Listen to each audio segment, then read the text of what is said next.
Perkenalkan, nama saya Rizky Saputri dari lokal PAI 3F, NIM 19531153. Hai semuanya, kabarnya hari ini semoga kita semua dalam keadaan sehat walafiat dan selalu dilindungi oleh Allah Subhanahu wa Ta'ala. Amin.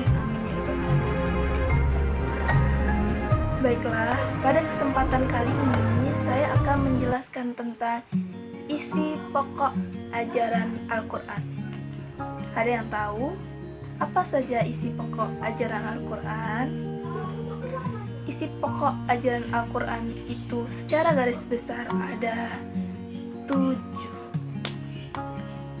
Yang pertama adalah akidah, yang kedua adalah muamalah, yang ketiga adalah akhlak, yang keempat adalah sejarah, yang kelima adalah sains, yang keenam ada ibadah, kemudian yang terakhir yang ketujuh yaitu hukum.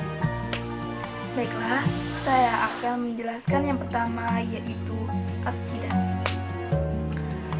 Menurut bahasa, akidah adalah keyakinan, keimanan, serta kepercayaan.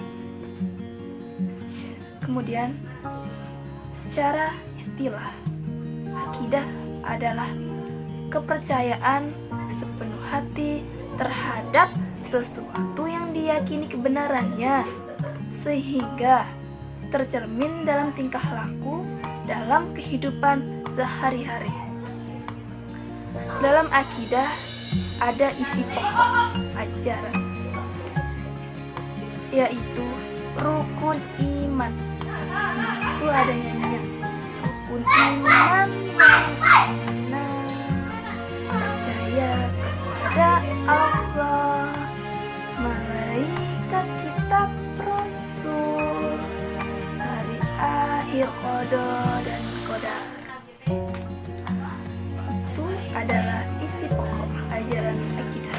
Selanjutnya yaitu ayat yang berhubungan tentang akidah. Dituliskan yaitu surat Al-Ikhlas ayat 1-4. A'udzu billahi minasyaitonir rajim. Bismillahirrahmanirrahim. Qul huwallahu ahad. Katakanlah, Allah dialah yang Maha Esa. Allahus samad. Hanya kepadanya lah kita memohon pertolongan. Lam yalid walam yulad.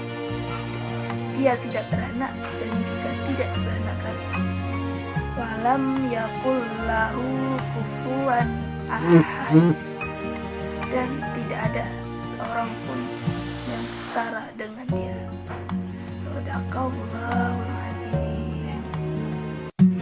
Yang kedua yaitu muamalah. Muamalah adalah bagian dari hukum Islam yang mengatur hubungan antara seseorang dengan orang lain, baik bersifat individu ataupun badan hukum.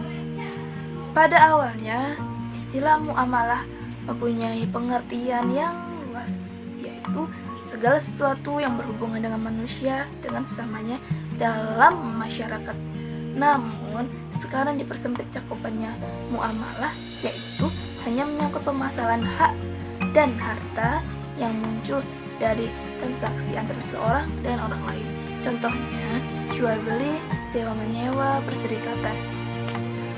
Muamalah ini terdapat penjelasannya dalam Al-Quran surah An-Nisa ayat 29. A'udzu billahi minasyaitonir rajim. Bismillahirrahmanirrahim. Ya ayyuhalladzina amanu la ta'kulu amwalakum bainakum bil batili illa an ang takuna tijaratan ang taradim minkum wala taqtulu anfusakum inna zaka nabikum rahima. Artinya, hai orang yang beriman, janganlah kamu saling memakan harta sesamamu dengan jalan yang batil, kecuali dengan jalan perniagaan yang berlaku dengan suka sama suka di antara kamu. Dan janganlah kamu membunuh dirimu sendiri. Sesungguhnya Allah Subhanahu wa Ta'ala Maha Penyayang kepadamu. Al-Quran Surah An-Nisa ayat 29. Yang selanjutnya adalah akhlak. Akhlak adalah sifat yang tertanam dalam jiwa manusia yang muncul dalam perlakuan sehari-hari. Akhlak ada dua macam. Yang pertama, akhlak terpuji yang disebut mahmudah, kemudian akhlak tercela yang disebut mazmumah.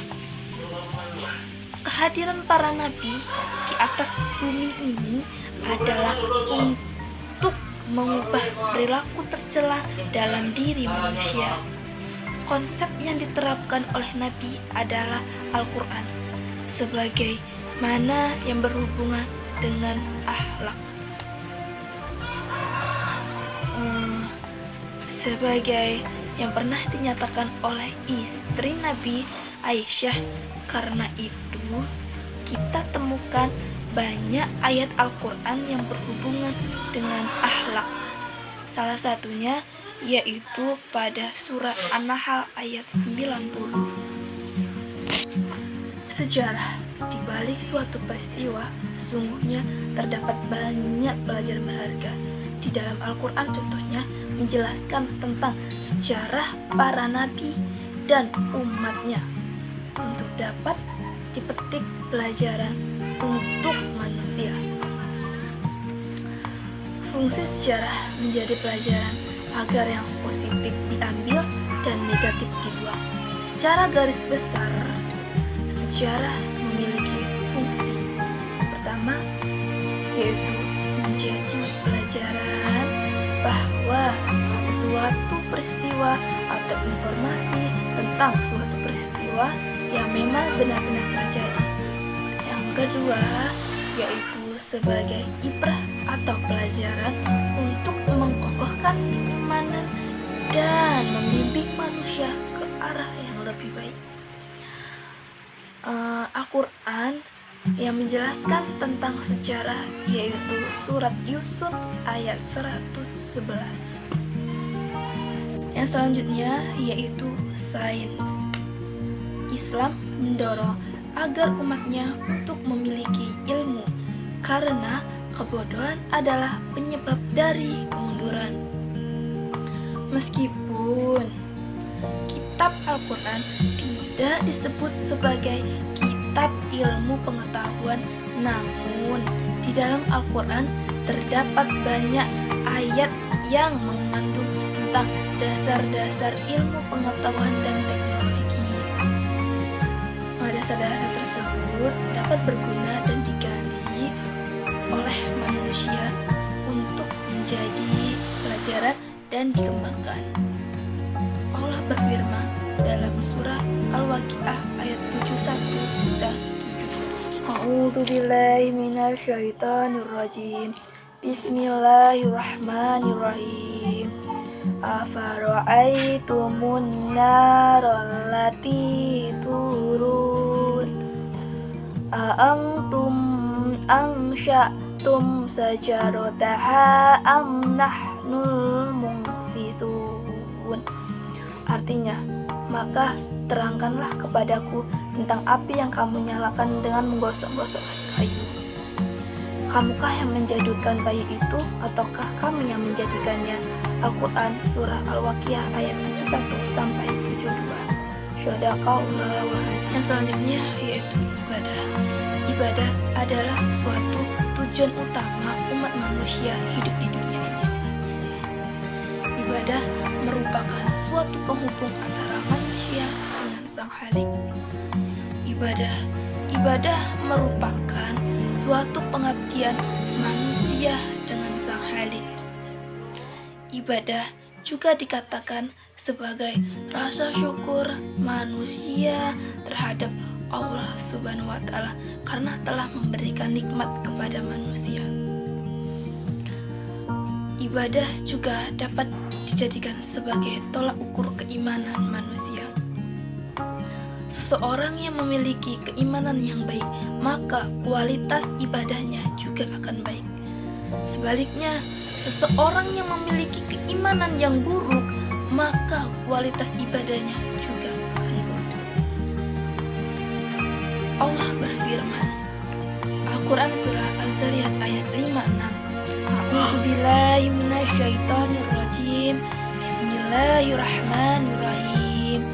Wa ma khalaqal jinni wal insani illa liya'budun. Artinya, aku tidak menciptakan jin dan manusia kecuali untuk mengabdi kepadaku. Al-Quran Surah Al-Waziyat ayat 5. Ini adalah hukum. Al-Quran dijadikan sebagai sumber pokok ajaran hukum Islam. Hukum Islam, di dalamnya terdapat ajaran Islam. Di dalam Al-Quran terdapat ayat-ayat yang menjelaskan tentang prinsip-prinsip untuk mengatur kehidupan. Di dalam Al-Quran telah menjelaskan prinsip-prinsip muamalah yang memunculkan aturan-aturan hukum. Beberapa dasar hukum yang disebutkan di dalam Al-Quran diantaranya yaitu hukum pewaris, hukum perkawinan, hukum perjanjian, hukum pidata, dan hukum lainnya. Ayat-ayat menjelaskan tentang hukum diantaranya adalah Surah Al-Ma'idah ayat 90. Itulah penjelasan dari saya.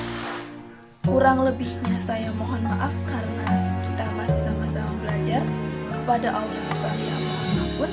Wabillahi taufiq wal hidayah. Wassalamualaikum warahmatullahi wabarakatuh.